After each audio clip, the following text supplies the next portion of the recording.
vamos a presentarlos. El tema es la creatividad del futuro, es un panel completamente disruptivo, con profesiones muy diversas, con gente muy distinta, todos ellos habituales también opinadores en la sección de creatividad de sábado, son gente muy interesante, muy divertida, y los vamos a presentar directamente. Vamos a primero recibir con un aplauso a Emilia Armstrong. Emilia. Emilia Sueca es especialista en temas de estrategia creativa, es egresada de Hyper Island, que es una escuela de publicidad digital muy reconocida a nivel mundial, que empezó en Estocolmo y ahora ya tiene 5 sucursales en todo el mundo. Así que bueno, Emilia nos va a contar un poquito también sobre el tema central, el eje temático es la creatividad del futuro. Luego vamos a recibir a Alexis Caporale. Alexis, aplauso. Alexis tiene 24 años, ¿todavía seguís teniendo 24 años? Sí, tiene 24 años, es un emprendedor, ha fundado y vendido ya un par de empresas, es un especialista en temas energéticos, en temas de energía no convencional, en temas, bueno, también hemos hablado muchísimo de él de innovación y creatividad, en temas de inteligencia artificial, Big Data, es una persona súper ecléctica para hablar de estos temas de creatividad del futuro. Y por último vamos a recibir a Martín Tetaz, un aplauso también. Martín es economista, está especializado en temas de economía del comportamiento, ha escrito un bestseller este año que se llama Psychonomics, justamente sobre el tema de economía comportamental, y bueno, también trabaja muchísimo sobre temas de sesgos mentales que conspiran contra la innovación y la creatividad. Así que si les parece arrancamos con esta charla informal, es el último panel de Creatividad 2020. Emilia, ¿querés empezar vos contándonos un poco, bueno, cómo pensás que va a ser la creatividad en los próximos años? ¿Qué herramientas nuevas hay para ampliar el proceso creativo? Bueno, yo creo que es bastante difícil saber qué exactamente va a pasar porque los niños, por ejemplo, que crecen hoy, que son nativos digitales, no tenemos ninguna idea qué va a pasar cuando ellos se crecen un poco más grandes, pero por ejemplo, no sé, industrias muy disruptivas como la gente de mi generación que crecimos sin tecnología y después tenemos que transformar el mundo digital. Nosotros creamos soluciones que son bastante creativas, pero como este negocio donde una persona vendió un píxel por $1 online, es ese millonario así, pero eso es una idea que hace muchos años ni podríamos pensar que podría pasar algo así. Por eso creo que es muy difícil saber exactamente qué va a pasar. Pero entonces hay escuelas como Hyper Island, por ejemplo, que la base es una escuela de media digital, pero lo que enseñan allá no es tanto las tecnologías, eso hacemos también, pero se basa mucho más en ayudar a las personas a aceptar cambio mucho más fácil, ser más flexibles, y también colaborar mejor con otras personas para que cuando pasa un cambio, vos no podés aprender todo lo nuevo cada vez que pasa algo nuevo. Entonces, si vos podés colaborar mejor con otras personas, eso te va a ayudar un montón a resolver los nuevos problemas.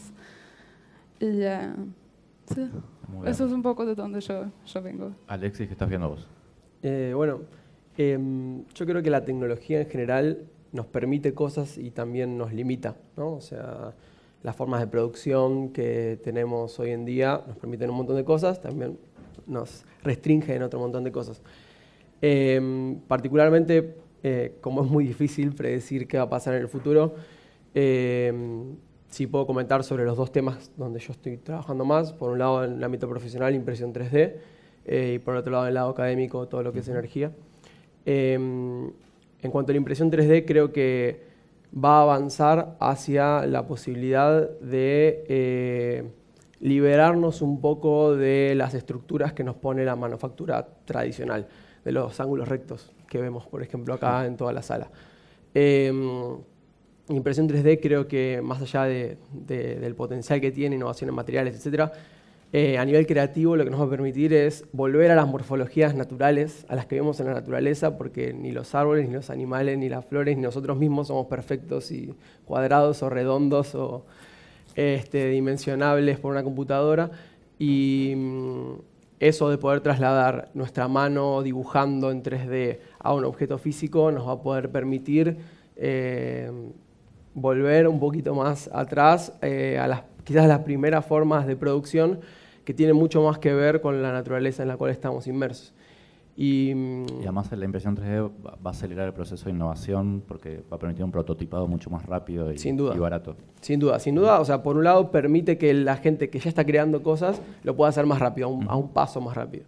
pero además hay un salto, digamos, que cambia de escala porque, de vuelta, permite morfologías que hoy son simplemente imposibles.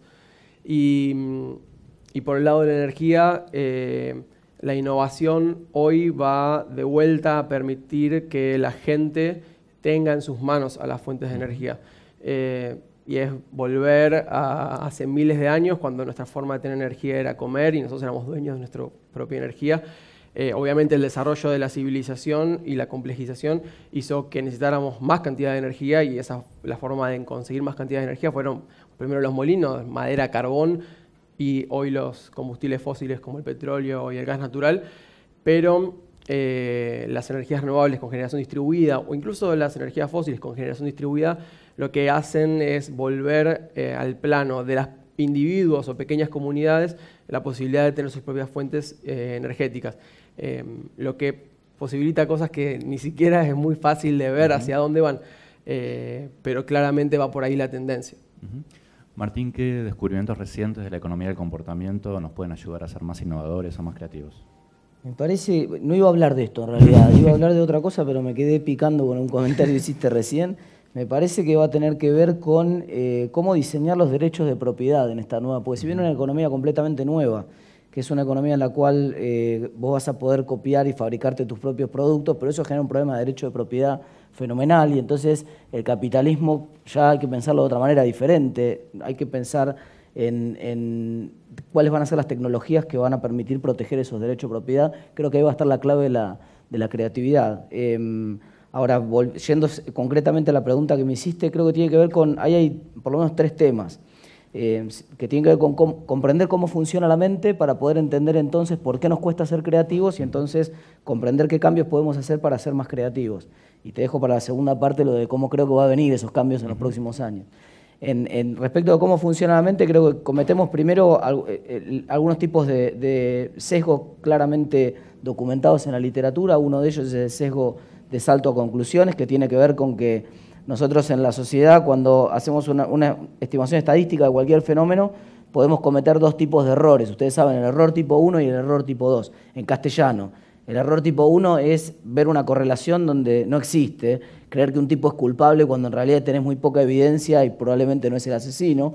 Y el error tipo 2 es, por el contrario, no ver una evidencia, hay un montón de evidencia, pero vos no ves la correlación que está en un determinado fenómeno y por lo tanto no podés crear una idea nueva porque aunque tenés un montón de elementos, la verdad que no los estás viendo.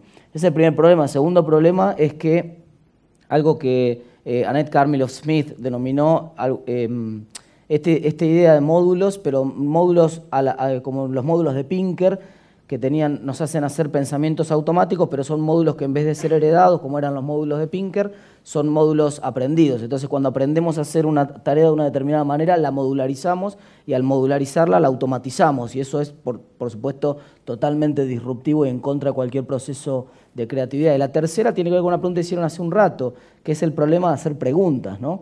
Y que también tiene que ver con esta nueva educación que viene y que probablemente transfigure completamente las nuevas formas de creación de valor y le dé un giro fundamental a la cuestión de la creatividad, que tiene que ver con que el problema de la aversión al riesgo. Uno de los descubrimientos más firmemente documentados es que somos aversos al riesgo en el terreno de las ganancias. Cuando ya tenemos algo no lo queremos arriesgar, pero somos amantes al riesgo en el terreno de las pérdidas porque siempre se puede jugarse a recuperar lo que uno ya perdió y entonces es como el problema del tipo que entra al casino y como le fue mal, sigue jugando porque todavía hasta que no salga del casino el tipo siente que no perdió. Entonces es amante al riesgo en el terreno de las pérdidas. Pero somos aversos al riesgo en el terreno de las ganancias. Por eso cuesta hacer preguntas, porque el que hace preguntas está arriesgando algo que ya tiene. Hasta que yo no abra la boca, ustedes no saben cuán estúpido soy o si realmente no sé nada. Entonces todavía gozo el beneficio de la duda, pero cuando abro la boca para preguntar, puedo poner en evidencia que en realidad que no sé soy yo. Esa es una aversión al riesgo que hace que yo no pregunte, pero después está del otro lado la aversión al riesgo en el terreno de las pérdidas, porque una vez que yo ya te lancé la pregunta, ahora el que está en una posición donde tiene todo para perder sos vos y estás forzado a contestar. Y en ese fuerza de contestar, muchas veces contestás cualquier cosa, porque tenés que tomar más riesgos por esta cuestión de la aversión a las pérdidas en el terreno de las pérdidas. Creo que esos 3 grandes temas son los que tienen que ver con con cosas que creo que podemos hacer para mejorar en cada una de esas 3 dimensiones. Tengo algunas ideas, después si tenemos un ratito, te comento algunas ideas de esas. Dale, Alexis recién mencionaba el tema de los límites de la tecnología. Yo les quería preguntar si ustedes tienen herramientas, aplicaciones tecnológicas que usan en el proceso creativo, recientes, no sé, Emilia, bueno, no también has comentado que sí, pero si quieren, coméntelas. Yo trabajo mucho con Design Thinking, por ejemplo, como una herramienta para ayudar a la innovación, pasar más fácil en equipos. Y, por ejemplo, muchas de las herramientas de Design Thinking en la base son herramientas físicas que no existen directamente, son más herramientas de pensamiento, de procesos, pero muchas de esas herramientas después hay como, no sé, productos digitales que se pueden usar para soportar esos procesos. Por ejemplo, yo uso mucho Google Image Search o, por ejemplo, Flickr para buscar imágenes, referencias de cómo se siente la gente, qué tipos de cosas eligen tomar fotos de, que muestran esas fotos. Eso, por ejemplo, es una herramienta que se puede aplicar a Design Thinking. Pero después hay, por ejemplo, otros productos como, en el momento estoy trabajando con Murally para ayudarles hacer material de aprendizaje para ayudar a la gente a usar una herramienta digital mejor para resolver problemas e innovar. Entonces, eso es una herramienta donde la gente puede colaborar y guardar los trabajos adentro de un software y colaborar con otra gente a largas distancias. Esos tipos de herramientas que ayudan a la gente a colaborar, no solamente usar Google Maps, Google Docs, como todos los productos de Google son muy lineares, pero después lo que realmente necesita la innovación es poder tener diferentes puntos muy lejanos y después juntarlos y crear nuevas combinaciones, por ejemplo, que son parte de cómo llegar a innovación. Esas cosas lo digital puede ayudar con un montón, también para generar ideas más sorprendidas, cosas que no se imaginaron antes, para llevar más cosas diferentes al producto. Sí. Eso, por ejemplo, son productos digitales que uso. Alexis. La verdad que en mi caso lo que más hago para pensar, mis desafíos en general son más soft que hard, son más de decisión estratégica o de entender algún problema. Lo que más hago es salir a correr o caminar. Intento que cuando estoy frente a una computadora o frente al teléfono es resolver problemas siempre. Y si estoy frente a una computadora me cuesta mucho poder pensar, porque siempre hay algún problema para resolver, siempre hay algún proveedor o cliente o algo. Entonces, mi forma de buscar la creatividad es alejarme de lo digital y volver a estar tranquilo conmigo mismo. Muy bien. Martín, vos recién hablabas de sesgos mentales. La inteligencia artificial, una de las ventajas que tiene sobre los seres humanos es que no tiene estos sesgos, ¿no? Les quería preguntar, bueno, ¿qué se les ocurre que puede pasar con avance de inteligencia artificial y creatividad? ¿Van a ser cosas complementarias? ¿Van a ser cosas que nos van a suplantar? ¿Qué impresión tienen al respecto? Yo creo que acá sí me lo voy a jugar un poco, me voy a tirar más de cabeza, no voy a ser tan prudente. Creo que dentro de 10 o probablemente 20 años, voy a extender el título unos 10 años más, vamos a ver una forma de funcionamiento de la mente completamente distinto del que vemos ahora gracias a la tecnología, que va a tener que ver con algo que se llama, a grosso modo, interfaz mente-cuerpo, ¿no? Todos vimos en el Mundial de Fútbol este tipo que caminaba con el exoesqueleto y pateaba una pelota, le daba una orden al cuerpo sin que en realidad, le daba una orden en realidad a una máquina que estaba anexada a su cuerpo para que hiciera una serie de movimientos. Y todos estamos acostumbrados por ejemplo, a hacer cosas de manera natural con adminículos que en realidad son exógenos a nuestro cuerpo. Por ejemplo, el señor que está mirando acá nos está mirando con anteojos y él ni se da cuenta, usted se olvida que tiene los anteojos puestos. Y usted no es consciente hasta qué punto en realidad lo que está viendo usted lo está viendo con sus propios ojos o lo está viendo con los anteojos. Y lo mismo probablemente pase con la memoria, con el sistema de memoria. Creo que una de las cosas que probablemente salgan de Singularity University dentro de poco tiempo, relativamente poco tiempo, es la posibilidad de acceder a una especie de Google que va a ser tan natural que va a ser difícil darse cuenta, va a haber como una nueva prueba de Turing. En la nueva prueba de Turing la persona va a tener que saber si ese conocimiento que tiene lo tiene porque lo aprendió a la vieja usanza, leyéndolo de alguna parte, etcétera, o porque simplemente navegó en el Google que va a tener conectado automáticamente a su cerebro. Sé que parece un poco delirante esto en este momento, pero no es para nada delirante. Vamos a tener la posibilidad de acceder a un montón de información. Y entonces la pregunta central ya va a ser cómo buscar dentro de ese enorme mapa, porque uno de los problemas centrales de la creatividad es que cuando vos pensás en un problema hay algo que hace priming primero. La discusión es qué es lo que hace priming primero, porque a veces el priming obstaculiza otras cosas que pueden venir abajo. Entonces, yo pienso en un determinado fenómeno, por ejemplo, pienso en un destornillador y lo primero que se me ocurre es un tornillo. Hay un priming que tiene que ver típicamente con la herramienta, pero otra persona puede hacer otro priming distinto. Entonces, el problema es cuál es el algoritmo de búsqueda. Y la pregunta del millón que viene para adelante es si los algoritmos pueden ser creativos. Y yo creo ciertamente que los algoritmos sí pueden ser creativos. Y creo que una de las cosas que va a tratar, Google está tratando de hacer eso permanentemente, está tratando de ponerse en el lugar mío para saber qué es lo que estoy tratando de buscar yo en cada momento del tiempo y cómo estoy pensando para hacer una determinada búsqueda. Creo que va a tener que ser más disruptiva la búsqueda que va a tener que hacer ese algoritmo para permitirnos sacar de la... Por ejemplo, si vos vas a determinados países donde abrís una computadora y Google tiene otro servidor en distintos lugares y no tiene cookies instaladas en tu máquina y haces una misma búsqueda, te van a salir distintas cosas. Entonces creo que jugar de esa manera, ahí va a estar el arte de la creatividad, el arte de cómo exploramos ese masivo acceso a la información que vamos a tener adentro de nuestro cerebro sin ser capaces de darnos cuenta qué parte de esa información realmente está en nuestro cerebro y qué parte viene conectada por un cablecito o probablemente inalámbrico, como sea la conexión a la base de datos que va a estar en Google. Fascinante. ¿Ustedes dos piensan también que puede haber un algoritmo creativo? Sí, puede o que ser. me tengo que tomar una pastilla para la locura, por cuál se inclinan.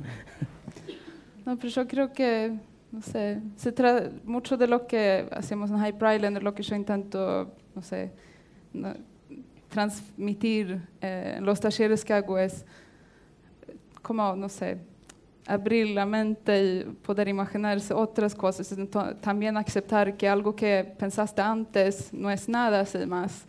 O algo que, no sé, la ciencia o no sé, un experto puede cambiar directamente. Creo que eso es la herramienta más importante, la cabeza y la manera de poder aceptar nuevas ideas. Eso es algo que yo tenía que practicarlo mucho. Creo que por eso estoy haciendo lo que estoy haciendo ahora también, porque como las universidades y muchas educaciones tienen una manera muy estructurada de presentar cosas y después estás tanto en este sistema después cuando salís también que te cuesta mucho empezar a pensar en nuevas maneras y llegar a la innovación. Puede ser que haya un algoritmo o alguna aplicación que se puede poner en la cabeza para ayudarte a hacer eso, pero es mucho solamente de recordar de ser consciente todo el tiempo. Creo que por eso surge tanto también ahora esas tendencias un poco más New Age sobre abrirte, aceptar cambio y todo eso. Pero sí, sería buenísimo si había una aplicación que te pudiera ayudar con eso, pero de una buena manera. Pero creo que todavía el humano es más capaz de elegir qué es mejor en cada momento. ¿Y qué pasa con la co-creación, digamos, con la creatividad en equipo? ¿Les parece que va a ser más fácil con nuevas tecnologías? ¿Cómo lo ven? Sí, siempre y cuando la tecnología baje la barrera de entrada, creo que eso incentiva la creatividad y la innovación. O sea, si lo que dice Martín, tenemos a Google en la cabeza, Wikipedia, y podemos estar pensando todo el tiempo, sabiendo todas las cosas todo el tiempo, eso es bueno si lo sabemos aprovechar, si lo podemos aprovechar, nos baja barreras de entrada. Creo que la tecnología siempre va permitiendo distintas cosas y nosotros lo que vamos haciendo es descubrir todas esas cosas para las que nos permite. Internet es un ejemplo, o sea, lo tenemos hace 20 años y cada año aumenta la cantidad de cosas que nos damos cuenta de que podemos hacer con él. Entonces, si la tecnología nos permite trabajar en equipo, está bueno, pero como dice Emilia, está Google Docs, que nos permite trabajar en equipo. Ahora, si Google Docs incentiva mucho la creatividad, y no sé, me parece que está todo el tiempo eso de nosotros enfrentarnos con una tecnología ya existente, ver qué cosas nos gustan, qué cosas no, y seguir mejorándola, iterando, para generar una nueva tecnología que nos permita lo que nosotros estamos buscando, y así de a poquito van surgiendo nuevas cosas. Creo que es muy poco lineal el camino en la creatividad y la innovación, y es súper por saltos, y eso es uno de los más grandes desafíos, ¿no? Martín. La creatividad por equipo me parece que es quizás probablemente la clave para resolver los 3 problemas cognitivos que te comentaba más temprano. El primero, porque el salto a conclusiones puede ser de una persona, pero si estamos en un grupo de 20 personas es probable que tengamos 20 saltos a conclusiones diferentes, o para ponerlo en términos matemáticos, 20 máximos locales distintos, ¿no? Entonces es más probable que después armemos una segunda etapa analizando cuál de esos máximos locales que acabamos de discutir es el que mejor funciona. El segundo tema es que ese trabajo en equipo tiene que tener una instancia al menos que sea anónima. Uno de los problemas es que tiene que ver con la cuestión social, es que nosotros somos animales sociales. Y por ser animales sociales, lo que estamos buscando, todo el consumo presuntuoso, por ejemplo, muestra eso, estamos buscando posicionarnos socialmente respecto de otros. Los animales, la mayor parte de los animales sociales lo hacen a las trompadas, nosotros inventamos algunas instituciones, una de ellas es el mercado, la otra son las reuniones que no sirven para nada, pero en las cuales cada uno trata de posicionarse respecto del otro. Entonces, las reuniones esas tienen que tener una instancia anónima en la cual yo pueda dejar de lado esa necesidad de presunción y pueda de alguna manera eliminar también la cuestión del riesgo que tenía antes y decir, tiro una idea, total, la idea entró, no sabemos por dónde, como una caja negra que filtra las ideas, es como si uno tuviera un resonador de voz de esos que usan los terroristas para mandar un mensaje y que no le reconozcan la voz. Bueno, en la reunión tendríamos que tener uno de esos resonadores para que nadie sepa si la idea la está tirando Sebastián, la está tirando Emilia o la está tirando quién, ¿no? Está buenísimo, muy buena idea. Yo creo que las herramientas que ayudan a equipos a visualizar las ideas y pensamientos también son muy importantes para ayudar a los equipos a trabajar juntos, porque no sé cómo funciona muchas veces en empresas más tradicionales, las reuniones, hay un par de personas con papeles, están discutiendo, pero si no visualizas exactamente lo que están hablando de, es muy fácil que una persona está pensando en una cosa y piensa que todos los otros están pensando en lo mismo, pero después si empiezas a visualizar un poco mejor, puede ser que puedes ver que realmente eran pensando de otras cosas. Entonces, si visualizas más temprano, es más fácil ver realmente qué están pensando. Hay herramientas para hacerlo mucho más fácil, ¿no? Sí. Está muy bien. Visualizar. ¿Les parece que abramos el diálogo con el auditorio? ¿Hay alguna pregunta del público? De a uno pregunten. De a uno. Emilia, como digamos, vos viniste de Suecia hace 3 años, ¿qué te llama la atención de la creatividad argentina, para bien y para mal? ¿Qué es lo que nos puedes decir? Una cosa que hemos discutido con colegas y amigos es que una cosa que parece que pasa mucho en la creatividad en Argentina es que es una cosa más, yo trabajo en publicidad, entonces lo que tengo más experiencia de, pero una cosa que pasa mucho es que el cliente pide un proyecto muy rápido y entonces la agencia no tiene mucho tiempo para trabajar con la idea y desarrollar nuevas cosas. Y lo que pasa entonces es que muchas veces se usa una referencia y copian la referencia, entonces no pasa mucha innovación nueva. Pero eso es un problema que en un lado no hay, en Europa es bastante rápido también los proyectos, pero entonces muchas veces hay un poco más gente, un poco más recursos, pero algo que falta un poco acá también, como yo siento, es un poco más estrategia, un poco más investigación de desarrollo, para tener el tiempo y los recursos para realmente pensar en nuevas ideas y nuevas cosas. No solamente pero eso es algo que pasa mucho en el mundo de innovación hoy en día, en todo el mundo también, porque estamos mirando cuáles tecnologías hay y entonces estamos usando muchas de las herramientas digitales que ya hay online, como Google, Facebook, empresas grandes que ya existen. Estamos viendo cuáles impresoras 3D hay y cuáles otros sensores y otros dispositivos digitales, y todos esos son desarrollados por empresas que los venden con su objetivo. Entonces, lo que falta un poco todavía es la innovación que sale desde cero hasta que realmente crear algo nuevo, no solamente usar lo que hay. Sí, porque entonces solamente estamos estamos creando cosas con los objetivos de esas empresas y no estamos pensando realmente que nosotros necesitamos. Muy bien. ¿Una pregunta en el público? Bueno, muchísimas gracias. Gracias. Muy interesante. Gracias. Un aplauso.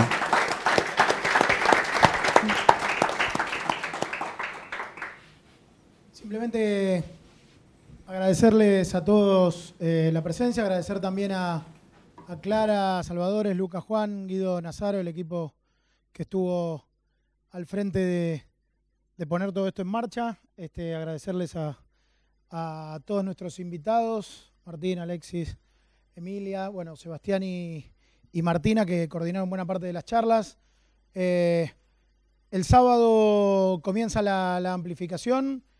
Como decíamos al principio, creemos que será un primer paso importante para nosotros desde una visión más amplia de las plataformas de la Nación para crear contenidos y conocimientos, ponerlo a disposición de todos ustedes a través de un suplemento impreso como el suplemento sábado y de videos y de otro tipo de contenidos desde nuestras plataformas digitales, y también invitarlos a participar desde la amplificación en redes de Creatividad 2020 y de los debates que puedan surgir ahí, o de la conversación que esperamos estimular también desde ahí.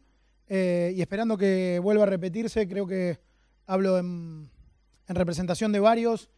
Creo que tuvimos un panel realmente de un nivel excepcional, no solo a nivel local, sino con una mirada bastante internacional. Creo que el último panel me da un orgullo extra a nivel generacional. Creo que se escuchan muchas ideas muy desafiantes, y creo que era un poco el objetivo que nos habíamos planteado en el título. Lo resumieron bastante mejor de lo que lo voy a hacer yo los panelistas, diciendo que valía la calidad de los interrogantes, a veces mucho más que las respuestas, y creo que nos plantearon desafíos todos muy interesantes. Así que les agradezco a todos por participar y nos vemos pronto. Gracias.